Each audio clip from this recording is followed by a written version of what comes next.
Welcome to the Thought Boss Podcast. This is your host, Nicole. I'm here to show you that all the help you need is already inside of you and that you're far more powerful than you give yourself credit for. I'm glad you're here. Now let's turn you into a thought boss.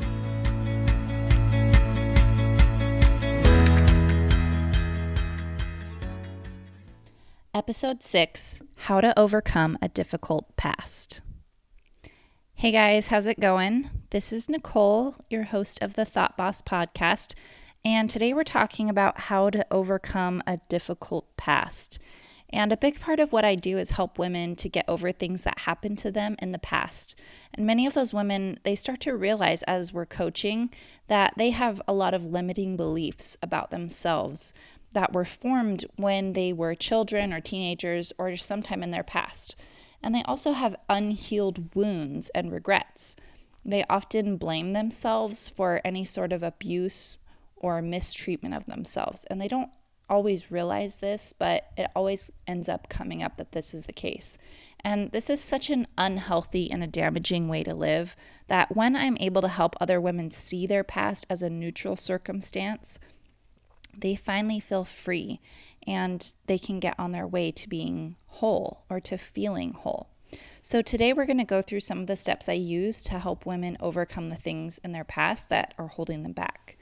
So first, let's start with what the past really is and why it's hurting you. So the past is everything that has happened to you. And if it was just the facts, it would actually be very boring, very factual, right? But usually when I say the past, it brings up a lot of negative emotions because of the thoughts that we have about the past. Our memories are pretty much never completely factual, but they're skewed to highlight certain things and forget other details. And there's no way to prove what happened in the past. There's only your memory of it. So your memory of it is built up of the feelings that you had surrounding a situation or an incident. And your feelings are created by thoughts. So whatever thoughts or opinions you had about what happened, that's what's creating the memory you have. And our minds they're not recording tapes of whatever our eyes are seeing, right? But rather, our minds are more like records of all the thoughts that we were choosing to believe and all the feelings that resulted from those thoughts. So that's really what the past is. That's what we're talking about. So did you know that the past can't actually hurt you? Those wounds that we talk about, they aren't past wounds. Those wounds are present wounds. And while they may have started long ago, they don't continue to hurt you unless you continue to think the thoughts that you were thinking then, or you add on new thoughts. And maybe something like this. You have a memory of a family member telling you that you're stupid. You have this memory in your mind of what it looked like, what they said, how you felt, and maybe some thoughts you had about it. And you felt hurt in the moment that it happened because you chose to believe that what they were saying was true. Because you decided to keep that thought and believe it, your brain started to look for evidence that the thought was true.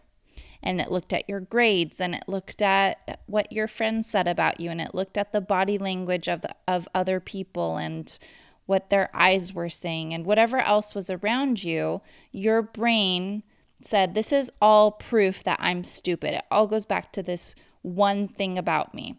And that thought became more and more cemented. You continued to have thoughts that proved that original thought true, and it all compounded from there.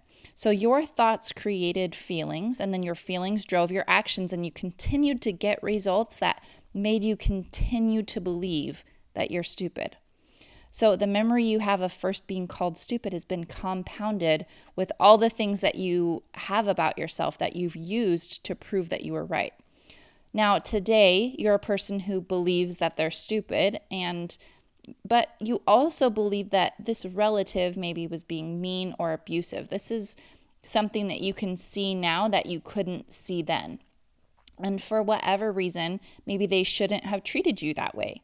And you start to layer on anger and resentment and helplessness. And all those feelings weren't created until later when you decided that those things should not have happened to you. You see how you're continuing to wound yourself with the thoughts you have about the original idea that you were stupid. So let's go to another example because I think this is going to be really helpful for a lot of women.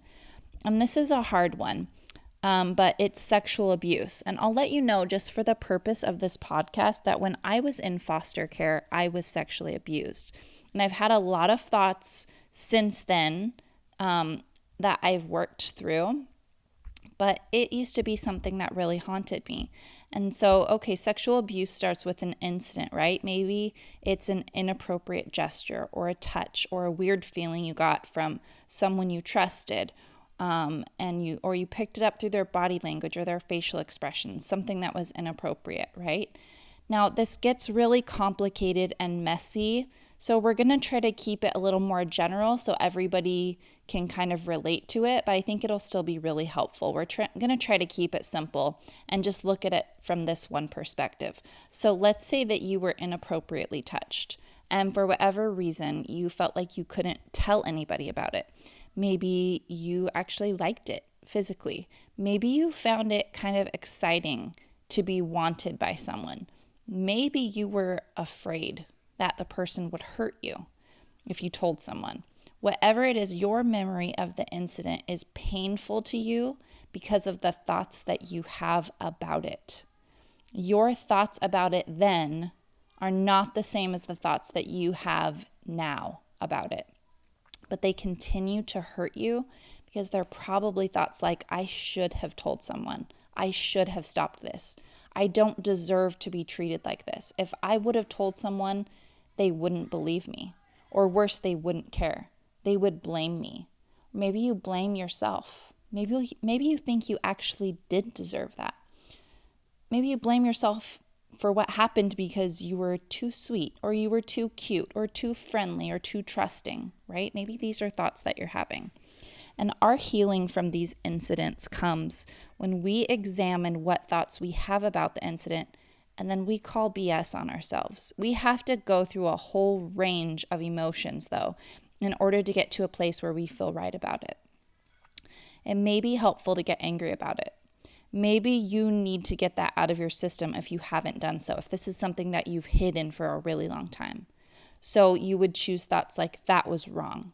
It was not my fault. And it was not appropriate for so-and-so to touch me like that. And I'm angry at them for abusing me. And you think all those thoughts that you need to in order to feel angry, and then you stop thinking and you just feel anger. So where does that anger reside in your body? Is it in your gut? Is it in your heart? Is it in your chest? Is the heat rising up in your face? You let it be there. You lean into it. You notice it. Don't try to resist it. You just say, this is anger. This is what anger feels like.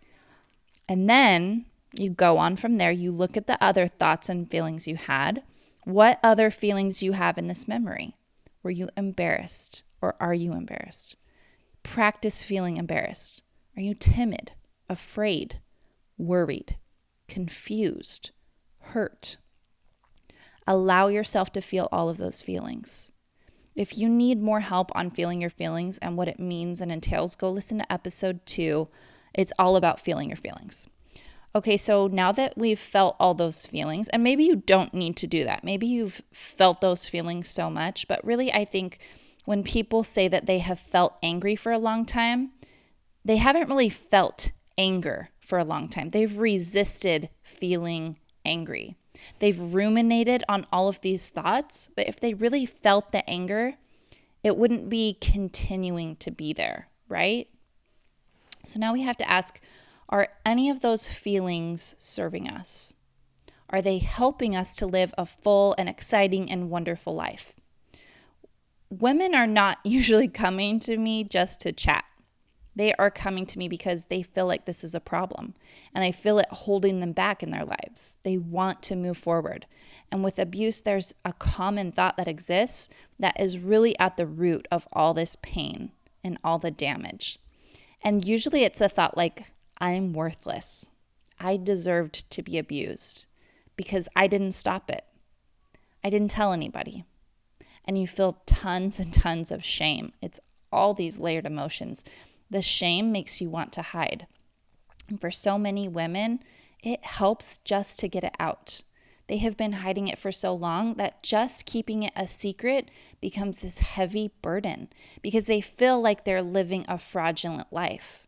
They feel different. They feel alienated. They feel misunderstood. And above all else, they feel like they are less valuable and less lovable than someone who has never been abused. Does this ring true for you? I feel you, sister. I feel you so deeply because I was there. I was in that place, and your abusing isn't continuing to hurt you. That happened a long time ago. You know why it still hurts? Because you're choosing to think thoughts that are hurting you. But this, my friend, is really good news because it means that if you're hurting yourself, then you can stop hurting yourself. So find the thought that really hurts. For me, it was something like, I'm damaged goods. Why didn't I deserve to be treated right? And those thoughts hurt so bad. Here's how you stop believing them. You tear them apart. You start to pick them apart and find what is the real thought that's behind all of this. And you realize that the facts are just circumstances. Whatever happened is just a fact. It's a circumstance. It's the boring part of the story. But what you make it mean about yourself is what you can change. And a helpful exercise is to go back to that memory and make up a new one. Here's how you do it. First, you go in there as the adult you are today. You go to the first incident or to the one that is most painful for you. And first of all, you stop it from happening. You change the memory. You remove the threat of the abuser and you gently grab yourself by the shoulders. You look her in the eyes and you tell her how lovable she is. You tell her she is perfect and she is whole and lovely and deserving of the very best kind of love. And you tell her that her value was determined a long time ago by the one who created her, and there's nothing anybody else can do to take that away. You tell her to stand up for herself. You tell her to love other people, but that loving them means putting up healthy, strong boundaries. And then you take her and you go tell an adult or a professional or the police. And they believe you. And they stop the perpetrator, and that person is removed and found guilty, and they reap the consequences of their actions. You are believable, and you do not deserve to have someone hurt you.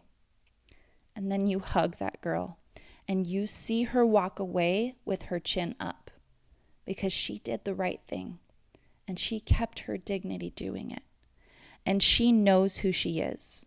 And this does not change her value or her lovability one bit. Do you know who that little girl is? She is you, and she is still inside of you.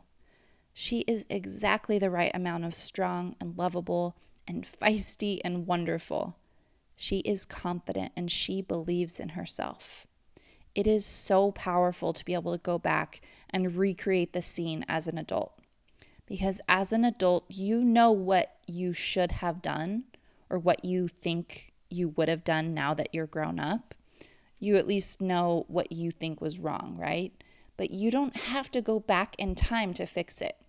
You can just go back to the memory and you can create a new one that is empowering.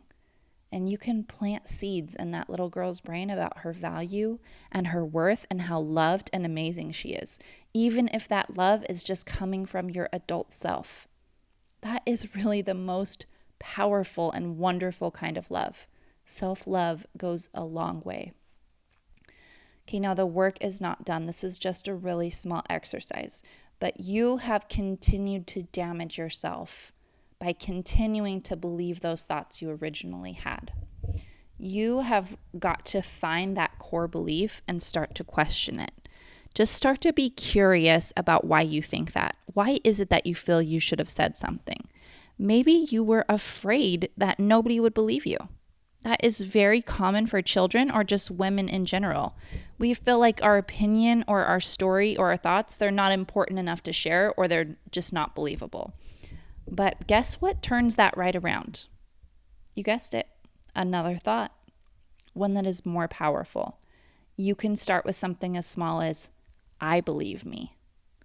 Or, I bet I could find other women who would believe me.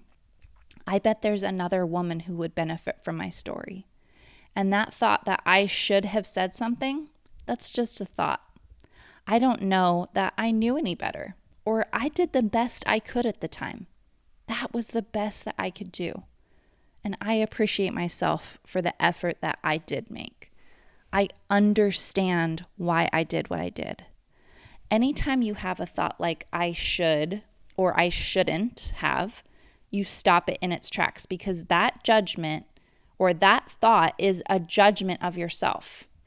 That's you not trusting, not believing, not understanding yourself. And judgment always makes everything worse. This work is not about changing other people's minds or getting them to believe or understand us. This work is about changing your own mind. It's about believing yourself and lending yourself some love. Like I said, self-love is what heals. Judgment hurts, love heals. You guys, this is such a heavy topic, and it is so hard to talk about for so many people, but it doesn't have to be. It doesn't have to be hard. Or maybe it's okay for it to be hard, right?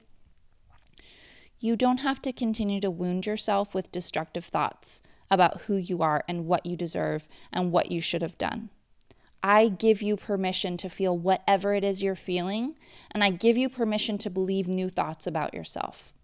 I give you permission, and I need you to give yourself permission to stop hurting yourself and to start loving yourself. Do you know why we feel unlovable? It stems from us not loving ourselves. When we don't feel like we deserve love, we take away all love. And the first thing that we take away is any love we had for ourselves. My friend, you are so infinitely valuable. Your past does not take away any of the value you were born with. And there's nobody out there who's better than you because they had a so-called or quote perfect abuse-free life. Abuse can happen in one incident by another person, but the wounds are made worse by us choosing to abuse ourselves with our thoughts. Begin to notice your thoughts about yourself. Notice when you tell yourself, I don't think I can do that. Notice the judgments you have about yourself. Notice the comparisons. And notice all the should and should nots. Start to get curious, not judgmental, but curious about why those thoughts are there. Be a loving, understanding observer of your own mind. And then start to gently question if those thoughts are serving you. So you might try to say, yeah, but what if those thoughts are true? What if I'm just not capable or beautiful or talented or funny? I hear you. You want to believe that those things are just facts. But I'm here to tell you that you can be whoever you tell yourself you are. And the moment you decide that you just don't believe that anymore, that moment you are free. So I've got a bonus episode coming out that's all about creating new thoughts and writing positive affirmations for yourself. And I encourage you to listen to it and do all the work necessary to change the script in your head. You are so worth it. I love you, woman. Your beliefs about who you are everything. Let me say that again. What you believe about yourself is everything, and it will change everything. The work that applies to sexual abuse also applies to other things in our past that are holding us back. So go back to the incident where it first started and evaluate the thoughts that come up when you think of it. What have you made that mean about who you are and your value and your abilities? And then begin to question that. Remember that the way you are feeling right now is because of the thoughts you're having right now. And start to question whether those are helpful thoughts or if they could be changed. Allow yourself to grieve and to feel pain or to feel disappointment or anger, and then go to the place in the future where you are whole and you have moved on. And use that idea of your future self to visit your past self and give yourself some advice and some encouragement. Practice loving yourself and being graceful toward yourself. Forgiveness and peace, they happen inside. The most potent healing will come when you forgive yourself and when you begin to see yourself again as the perfectly lovable, valuable, amazing person that you really are. If you want to dive deeper in this, I highly encourage you to sign up for my monthly coaching program. This is the best way to take all of this to the next level and to get really specific help for your problems. I really love helping women find freedom to truly love themselves and to be able to let go of everything in their past that is holding them back and continuing to hurt them. Okay, guys, thanks for joining me today, and I cannot wait to help you overcome your past and start living the life that you have always wanted to live. I will see you next time. Bye.